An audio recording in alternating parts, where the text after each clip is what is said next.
The sky over Ouagadougou was just turning a range. It was early morning, cool air, birds singing, not a soul on the street. But inside the presidential garden, where flowers swayed quietly in the breeze, a man stood with a gun, aimed at the back of President Ibrahim Traoré's head. The president didn't know. He was kneeling on the grass alone, praying to start his day. No guards, no cameras, just him and the morning peace. But peace was not what the man behind him came for. He came to end their evolution in one silent shot. He had waited all night, hidden in the garden, wearing the uniform of a palace gardener. But he was no gardener. His name was Daniel Kane, and he wasn't from Burkina Faso. He was un-American, but not just any American. A trained spy, a field agent working under false identity. And he wasn't working alone. He had been sent by President Alassane Ouattara of Côte d'Ivoire with full support from foreign powers, including certain interests in Washington and Paris. This is how we stop the spread of his revolution. They told him one clean shot and it's over. But things didn't go as planned because just as Daniel pulled the safety off his silenced pistol, President Traoré whispered something without turning around. "You traveled a long way to die here, didn't you?" Daniel froze. How did he know? Before he could think, the grass around him moved, and then in one lightning-fast moment, Traoré spun around, kicked the gun from Daniel's hand, and tackled him to the ground. Daniel was trained for hand-to-hand combat, but what he didn't expect was, Traoré had trained in Russia, Cuba, and the Sahel. His style was raw, fast, unpredictable, and worse. Traoré didn't flinch, not even once. Within seconds, the assassin was pinned down, both arms locked behind his back. That's when the guards finally rushed in.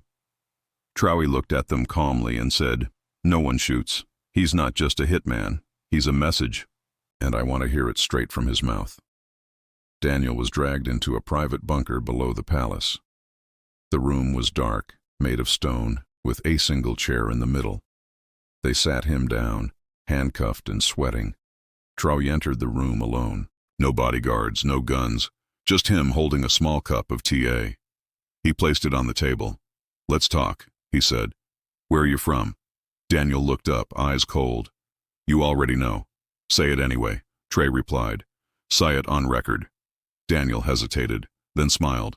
"I'm from Langley. I work for the agency, and yes, I was sent here, directed us from Washington.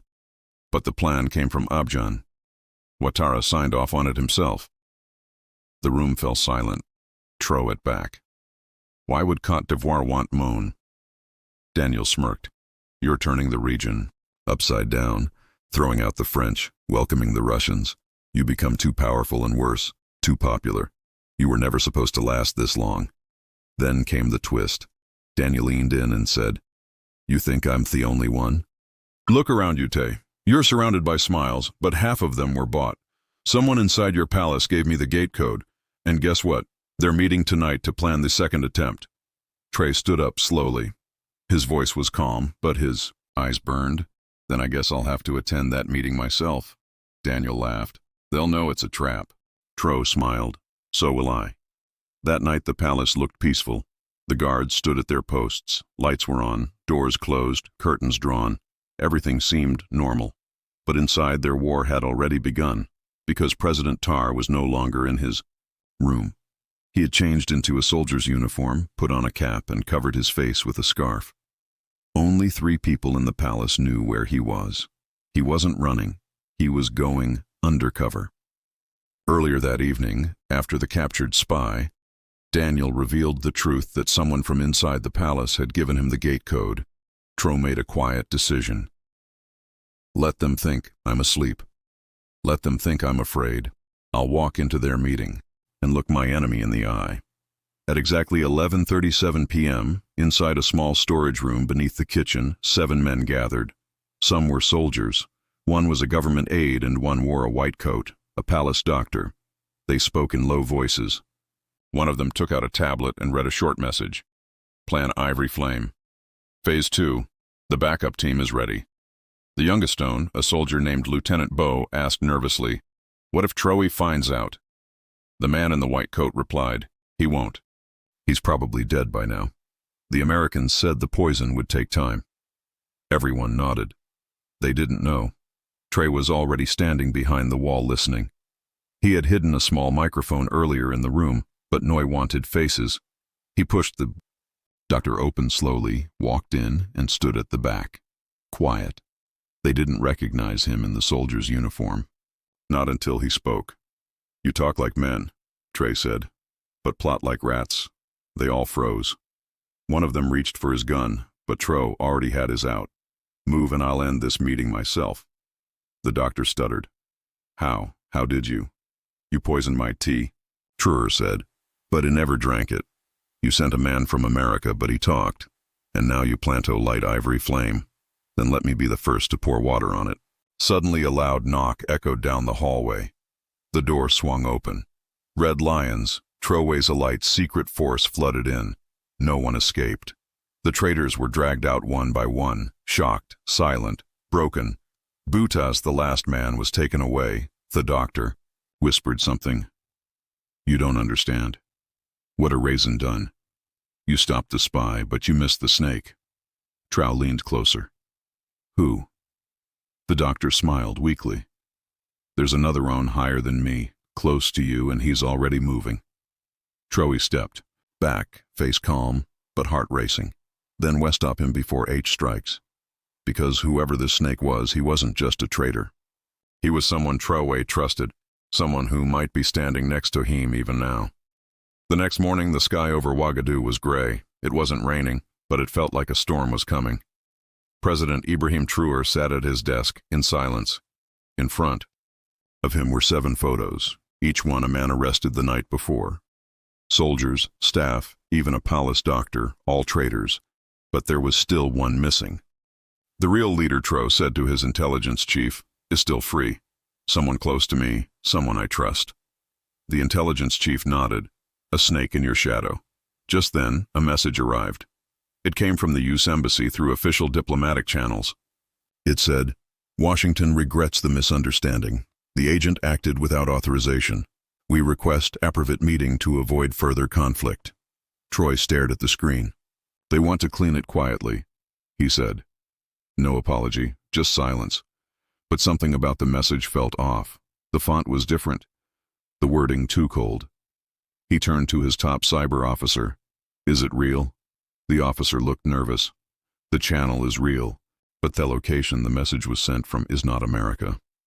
"Then where?" Traoré asked. The officer hesitated. "A private network inside Côte d'Ivoire." Traoré stood up. "So it begins. The lies, the cover-up. They want to erase everything. Starting with me, but I won't wait to be erased." Meanwhile, in another room of the palace, someone else was on the move. A man in a general's uniform. He walked with power, smiled at every guard. Noon stopped him because he was one of the highest-ranking officers in the country. His name, General Yakubadio. He had served under 3 presidents.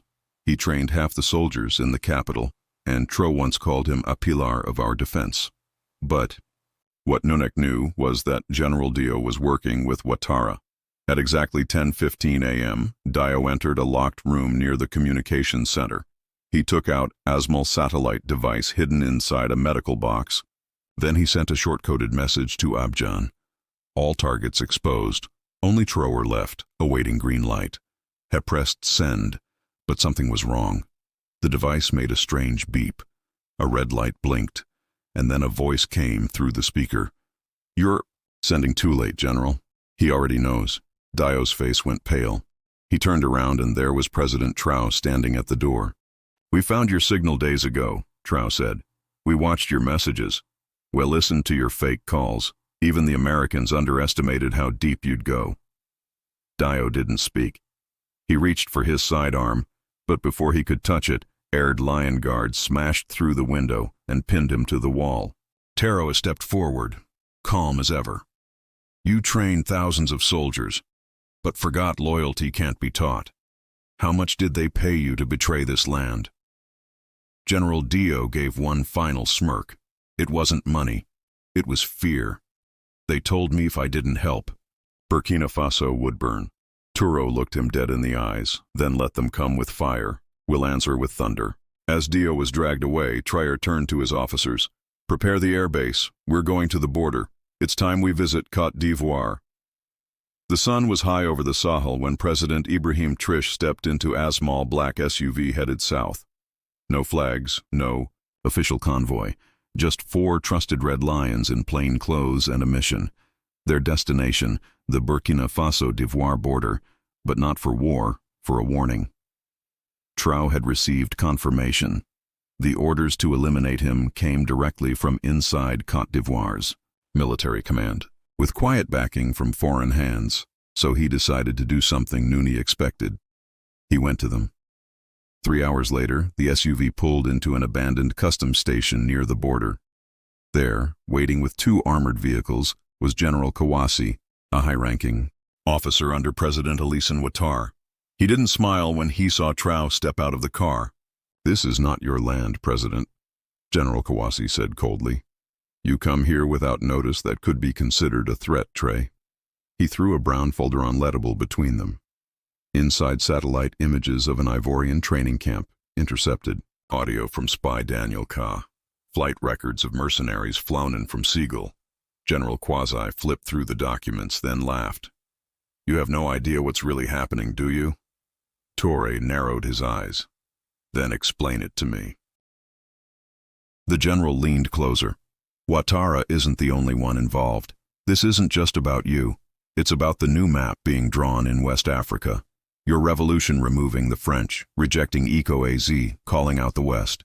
It scared too many people. They don't want to kill you just because you're dangerous. They want to kill you because you're inspiring others." Traoré stood still. "So, this is about fear?" "No," Kouassi said. "It's about control." Then came the twist. The general leaned in and said, "Do you know where Daniel Kane is now?" Traoré nodded. "In a bunker, being interrogated." Kouassi shook his head. "Number he escaped last night with help from inside your own government. Back in Ouagadougou, alarms were already going off. Daniel Kane, the captured American spy, had broken out. Guards found 2 men drugged in the basement. The surveillance cameras had been cut for exactly 6 minutes. No one saw who let him out. But they found something else. A note left in Traoré's personal war room. It said, "You can stop the foot soldiers, but the general's heir already bought." At the border, Traoré's phone buzzed. He picked it up. The voice of his intelligence chief came through, shaky.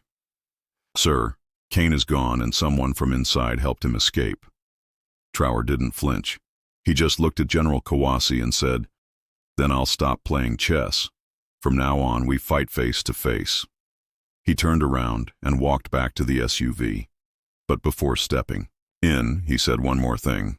"Telada. I'm not afraid of shadows. I'm the storm that walks in daylight." And with that, he crossed back into Burkina Faso. But deep inside, he knew the real battle was just beginning because someone close to him, maybe even someone he saw every day, was working for the other side. 2 days had passed since President Ibrahim Traoré turned from the border. The palace wasted high alert. Guards rotated every 2 hours. All entrances were scanned. Noon was trusted. Not even longtime staff. But the most troubling thing, Daniel Kane, the American spy, had disappeared without a trace. No footprints, no satellite, pings, no border crossings. That could only mean one thing. "He's still in the country," Traoré told his intelligence team, "and someone is hiding him." Traoré didn't call an emergency meeting. He didn't shout. He didn't trust anyone. Instead, he launched Operation Tinger, a secret sweep of his own government run by a hand-picked team of red lions loyal only to him. For 3 nights they watched ministers. They tapped phones. They listened in on-whispered conversations. And finally, one man kept coming up, Minister of Defense. Colonel Hamidou Sangaré, a hero during the Sahel battles, promoted by Traoré himself. Respected, calm, always quiet, too quiet. On the 4th night, a Red Lion agent followed Sangaré's car after midnight. It didn't go to his home. It didn't go to the Defense HQ. It went to an abandoned colonial mansion on the edge of the city. The lights were off, but through a cracked window, the agent saw something chilling. Daniel Kane, alive, unshaven, still wearing his wrist tracker, drinking tea with Sangar. The spy had never left. He had been protected by one of the highest men in the country. Traoré received the intel at 2:04 a.m. He didn't speak. He didn't blink. He simply said, "We move at 3 night quiet. No shots unless I give the order." At 2:57 a.m., 3 unmarked vehicles surrounded the old mansion. Traore himself led the entry team. They burst through the back door, flashlights off, steps silent. Inside the living room, Kane was just picking up his phone when the lights came on. He froze. Across the room, President Traore stood with a pistol aimed straight at his head. "Didn't think I'd find you this fast, did you?" Traore said. Kane didn't answer. He looked toward Sanare, who was already handcuffed by a red lion, the general, who didn't beg. He just looked at Traore and whispered, "They promised peace." Traore stepped closer. "Peace doesn't come from betrayal. You gave our coordinates. You let them in. You almost sold this country for a handshake." Kane finally spoke. "You're smart, Traore, but this won't end with me. There are others outside and inside. You think you're in control, but you're just slowing down what's already coming." Traore leaned in close. "Then I'll slow it down with fire and bury it before it touches our soil." As Kane and Sanger were taken away, one final item was found on Theatable, a printed map showing military bases in Burkina Faso, Niger, Mali, and Ghana. At the top was a logo, a private American security company. At the bottom, Phase 3, Regional Stabilization. Traore stared at the pop and said, "This was never just about me. This is about the whole region. They want to redraw Africa." He turned. Untohi's call a meeting with Mali and Niger tonight node because Traore now understood something terrifying. The plot wasn't finished. It was just the first test. The real war was about to begin. The air was thick in Ouagadougou. Something was changing, not just in the palace but across all of West Africa. Inside a heavily guarded war room, President Ibrahim Traoré stood at the center of a long table. On his left, an officer from Mali. On his right, a commander from Niger. For the first time in years, the 3 countries were united as one force. "We face the same enemy," Traoré said. "They come with papers, money, and sweet words. But behind those words are weapons, spies, and chains." He tapped on the table. A large screen lit up showing a secret map seized from Daniel Kane. The map had red dots across Africa, some inside army bases, others near gold mines, telecom towers, and media stations. "This is not just about Burkina Faso," Traoré said. "This is about a foreign plan to control the entire region, and it ends now." That same night, Traoré ordered Operation Dignity, a secret joint operation between Burkina Faso, Mali, and Niger. The mission: seize all foreign-controlled spy stations, freeze hidden bank accounts, expose the private military networks working in West Africa. But there was one final task: Daniel Kane. He was being held in a maximum security cell beneath the palace. This time he wasn't smug. He wasn't smiling. He was quiet.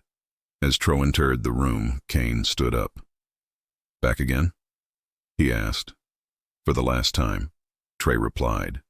Kane looked tired. "You think you've won?" Traoré stepped forward. "I didn't come here to win. It came to finish what you started." Held out a file and threw it on the inside were photos, recordings, and documents proving Kane's ties to multiple failed coups across Africa, not just in Burkina Faso, Liberia, Guinea, Chad. Kane looked down, then back up. "This was never personal." "It is now," Traoré replied. "You came into my country. You tried to end my life. You bought my friends. You whispered in the ears of traitors, and still here I stand because I am not your puppet, and Burkina Faso will never bow." Just then a TV inside the room lit up across Africa. News stations. "We're broadcasting live." The world was watching. Traoré looked into the camera and spoke directly to every African watching this. "We are done being told what to do. Done being ruled from afar. Done being played like pieces on someone else's board. Today, we end the silence. We expose every hand behind our suffering, and we take back what is ours, our land, our voice, our future," as his words echoed across the continent. Cheers erupted in villages and cities. People waved flags. Fighters saluted. Even Elders in the countryside cried, but in a quiet base far away, someone else was watching too. A foreign official in a dark suit picked up a phone and said, "He made it through. Cancel the operation. We'll find another way." Back in the cell, Traore turned to Kane and said, "You came to break a country, but you made it stronger. Now go tell them we're awake and we are not afraid anymore."